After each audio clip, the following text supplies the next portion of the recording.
Imagine a world where robots are part of our everyday life, and not only as workers and helpers, but also as companions and friends. And furthermore, imagine a world in which we can all take part in giant intelligent entities made up of potentially thousands of humans and machines exhibiting collective intelligence, even if only for 5 minutes every day. Entities whose capabilities might well far surpass the current limits of both human as well as artificial intelligence. And finally, imagine a world in which, in the smart green cities of the future, our citizens will be able to live fulfilling and creative lives in close contact with nature, while conserving biodiversity and safeguarding a sustainable, resilient future for our biosphere and our Mother Earth. These have been my main goals in the last years, and they have indeed produced some fruit. Of course, not only through my own actions, but also through the efforts of thousands of other academics and researchers worldwide. In the words of the BBC, describing my lab, the Interactive Robots and Media Lab, which started out as the first intelligent robotics lab in the Gulf region. His name is Ibn Sina, named after the ancient philosopher renowned for his early scientific discoveries.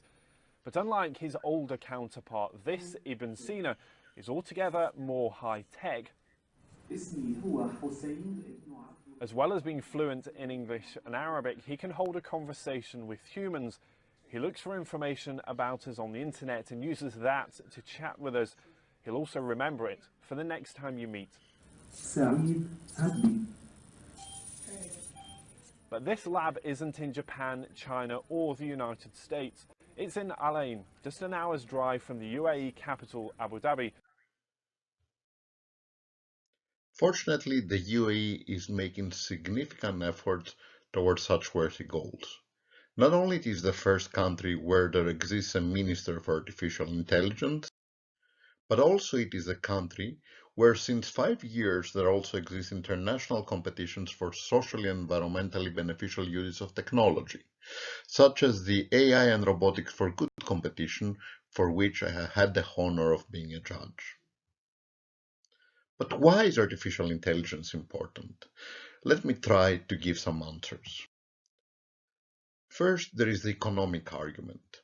If you have a look at the US economic report of the president in 2016, you will see that 10% of GDP growth and 16% of labor productivity growth can be attributed to such technologies. And furthermore, it is predicted that there is an 83% probability of automation of human tasks for workers whose hourly wage is less than $20. But the world is not only economics. By paraphrasing what the famous philosopher Leibniz has said, we can say that it is unworthy of potentially excellent men to lose their lives like slaves in labors which are not fitting to humans, when these could be relegated to machines. So this is the second argument for artificial intelligence, the liberation of humans from mundane tasks.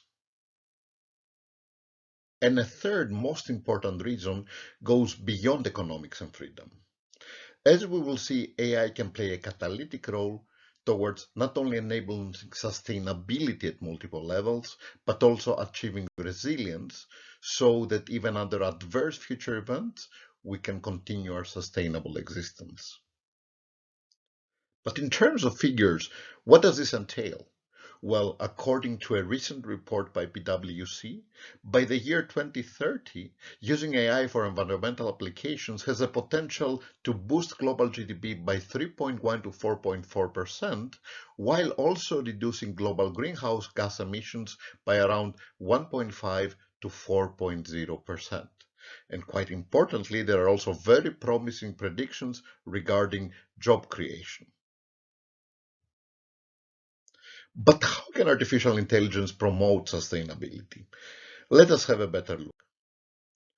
First of all, it is worth noting that there exist many different fundamental environmental concerns toward which AI can really help. For example, consider climate change. AI is instrumental towards not only highly optimized smarter transportation with much less total environmental footprint, but also towards cleaner power, sustainable production, as well as resilient smart cities and homes. And beyond climate change, AI has a multifaceted catalytic effect towards biodiversity, healthy oceans, water security, as well as clean air and weather and disaster resilience. However, regarding artificial intelligence overall, a number of very important questions do exist, which are crucial in order for us to avoid potential technodystopias.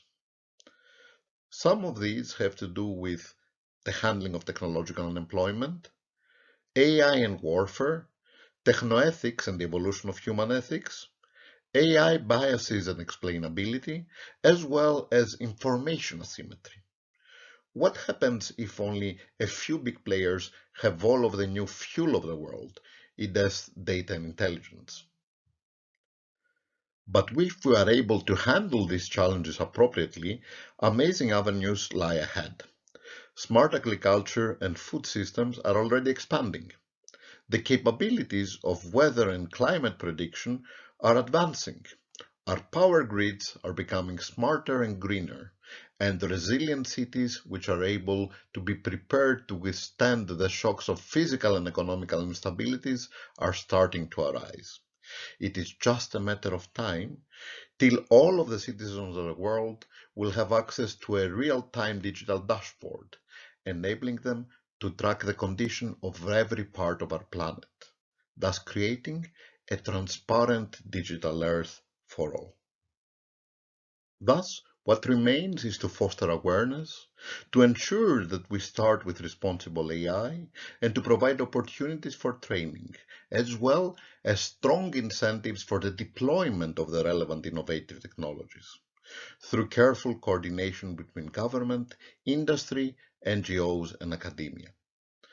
And so let us close with a wish that might well soon become true.